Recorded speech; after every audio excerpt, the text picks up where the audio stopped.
in the book of Romans, chapter 10. I'm going to read verses 1 and 2 before I hear it. The book of Romans, chapter 10, verses 1 and 2, to bring our lesson today.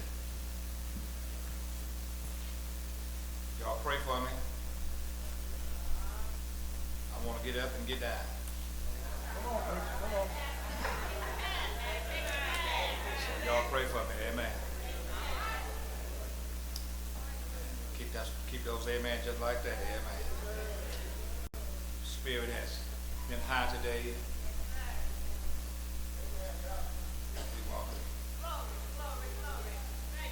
All right. Amen. I ain't never heard Ronnie say amen that loud. Romans chapter 10, verses 1 and 2.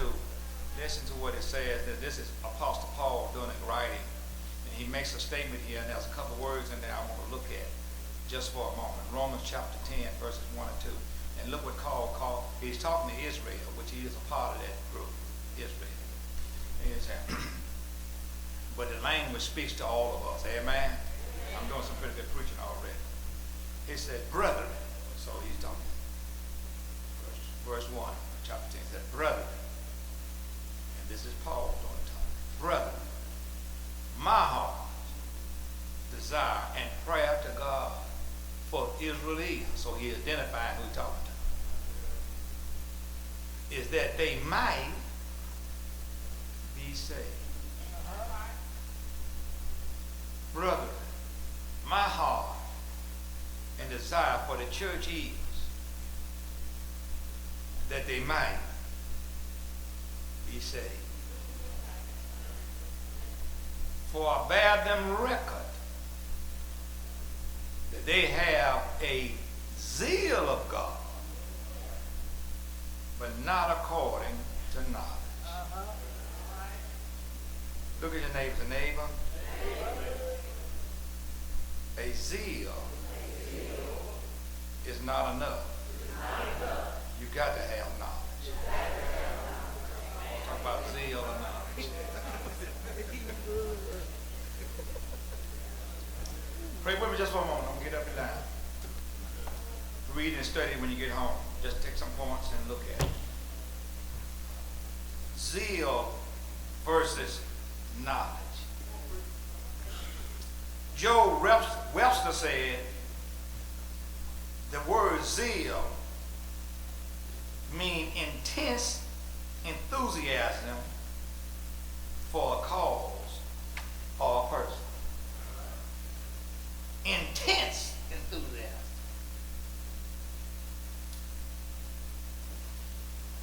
Knowledge, Webster said, is a direct perception, understanding, information, learning, or well-informed. Our writer states that Israel, God chosen folks, had a zeal. They were enthusiastic about God. But they had no knowledge of God. I'm hoping y'all catching me today right now. And he pronounced them, Helen, in that first verse, that they were lost. What you mean? I go to church. I speak in tongues. I do the holy dance. I pay my tithes. I'm excited about church. All of those things are good, but they are a zeal. I can see Israel right now. You mean telling me you calling me lost, Erica, and we are the seed of Abraham, Isaac, and Jacob. You mean tell me God brought us through the Red Sea, kept us with food for 40 years in the desert, brought us to Canaan, killed all our enemies, set us and made us fruitful. God kept on giving us judges to deliver us when we got out of trouble. And Paul said, that's true. That's only a zeal. And this is what he says as I get ready to close this message, Vanessa. He said, a zeal, you can be enthusiastic,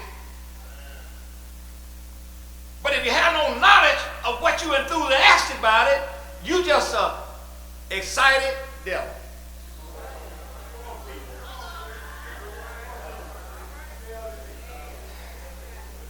That's about the best I can do quick. Come I'm trying to get through with y'all quick today, amen.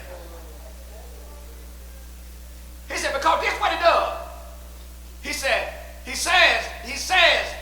says, when you have a zeal, Jaden, when you have a zeal, you go about establishing your own righteousness. I got to close it right there. I don't want to run up in the closing. What do you mean you establish your own righteousness? And not submitting unto the righteousness of God. A zeal calls you to make opinions about God. Zeals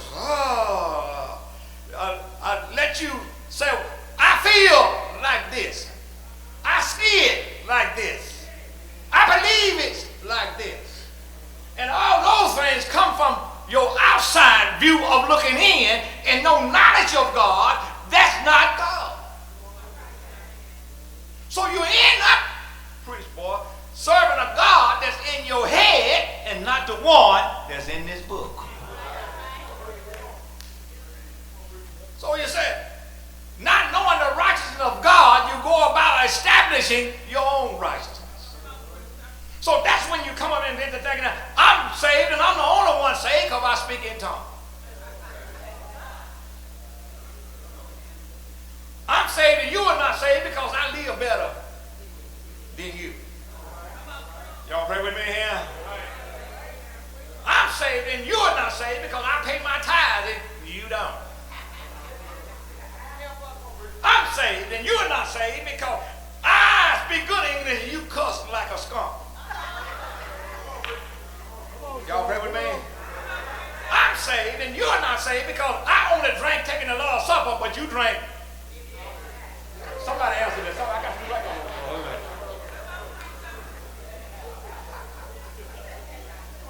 So you start acting and forming your own opinion.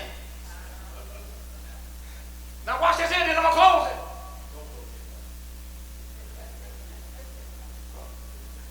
When you form your own opinion and you only have a zeal about God, it becomes where the only time you go to God, listen to me now, is when you need Him to do something for you.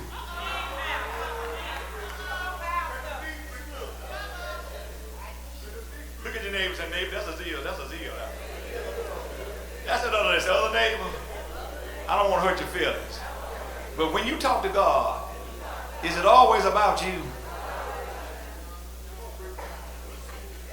God, give me this, and God, do this, and God, do this. Now, when you look at the knowledge of God and learn who God is and learn His behavior, you start doing like Jesus said, not my will, but your will. I want to go left, but Lord, you go right, I'm going right. A zeal is what you want God to do for your life, and the knowledge is, God, make me what you want me to be. Preach, boy, preach it better, y'all. I got to close and now, but I want to close, but the amens ain't getting loud enough for me.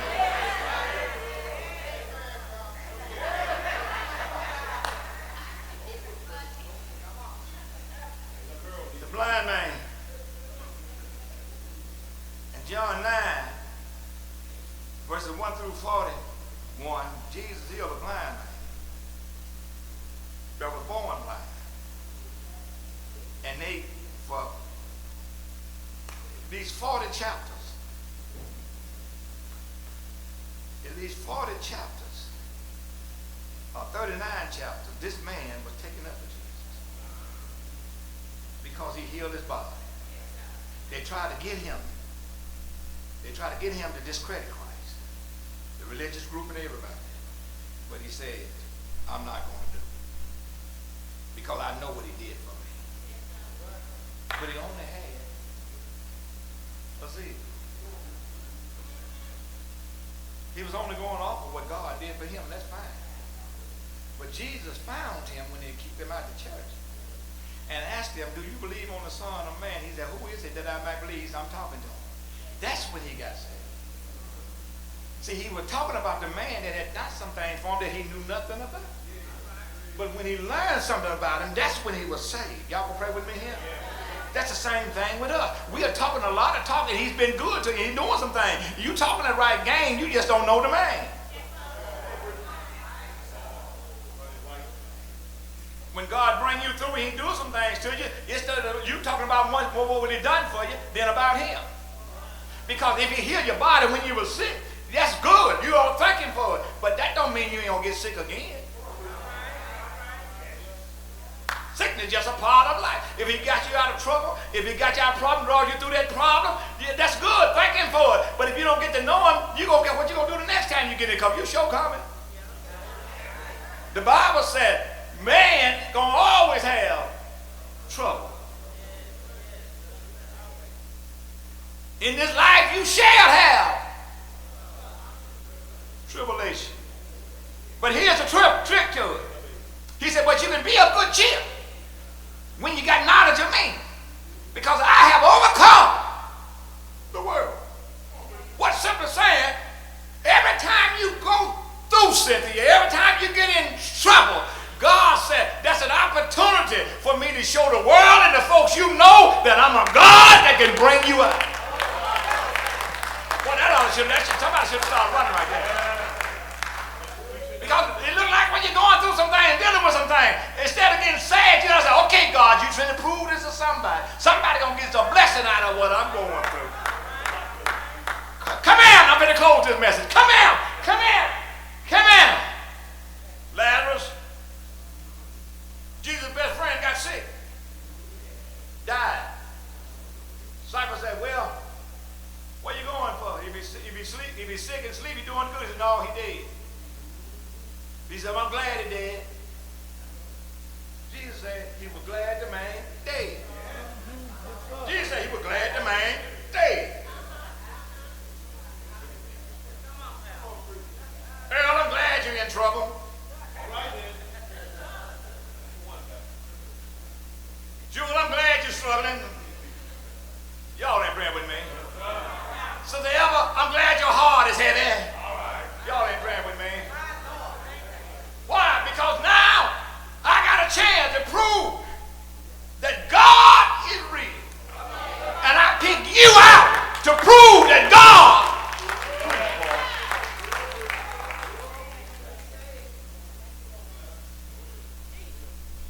This is for the glory of God. So the question I'm saying now, in closing,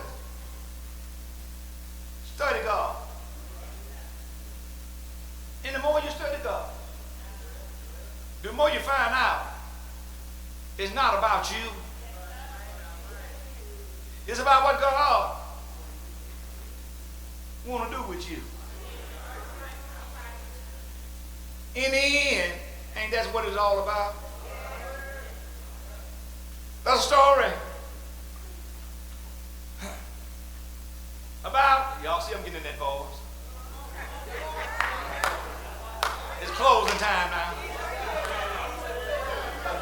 There's a story about two sheepdogs. And they were to guard the sheep from the wolves. How many know we got wolves out there? And I'm not talking about four-legged wolves. about them two-legged wolves? Anybody ever seen some of them? Okay. He was saying, nah. And one wolf decided how I'm going to protect the sheep. I'm going to go and study these wolves. Ain't the Lord all right? He stayed all day and all night, month after month, studying wolves, seeing how they acted, seeing their behavior. And the other sheepdog said, I ain't gonna do that. God made me a sheepdog. And I believe in order for me to be the best sheepdog that I can be, I'm gonna study these sheep. Ain't God all right? Give your neighbor high fives, and neighbor. When you do your studying in life, you got to make sure you study the right things. Ain't God all right? Ain't the Lord all right? You see, Jehovah's Witness got a book. Muslim got a book.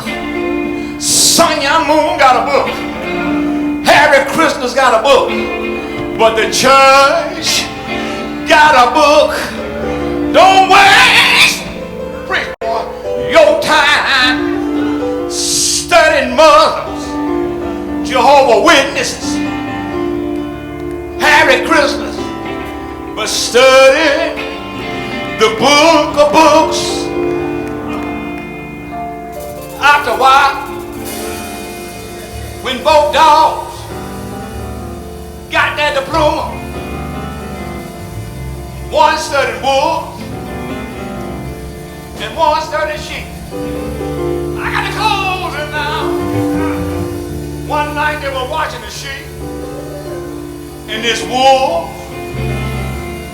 creeped in the sheep den.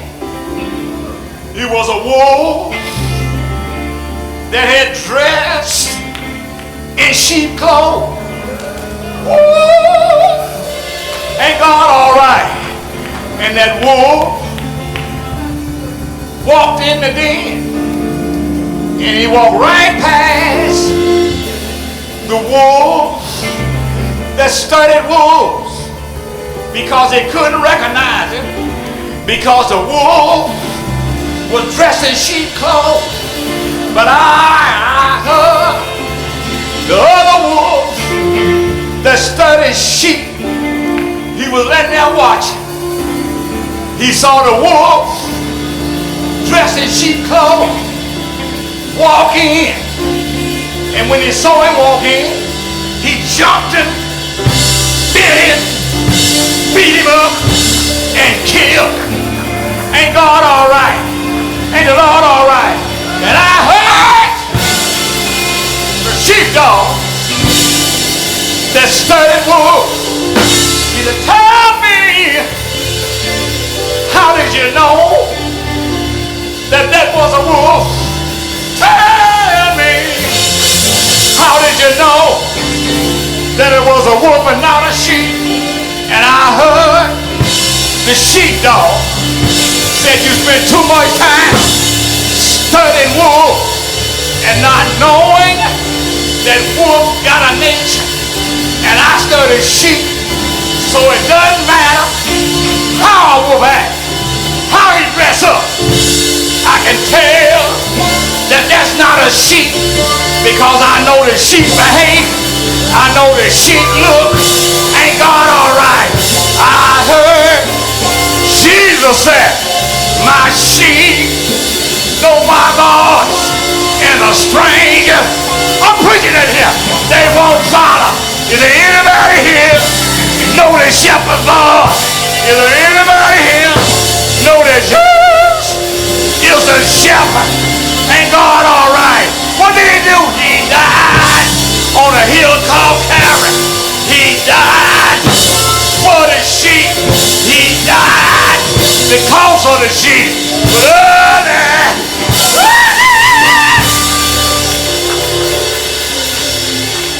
Sunday morning, he got up and saved his sheep.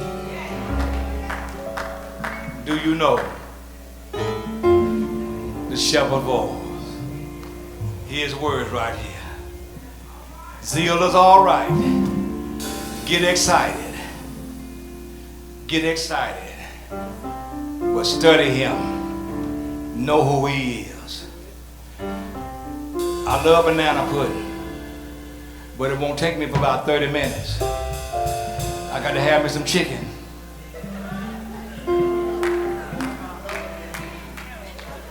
I got to have me a few ribs.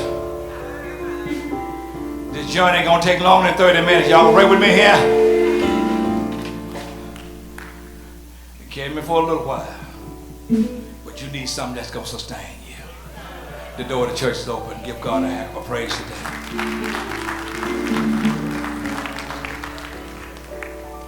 Zeal of knowledge.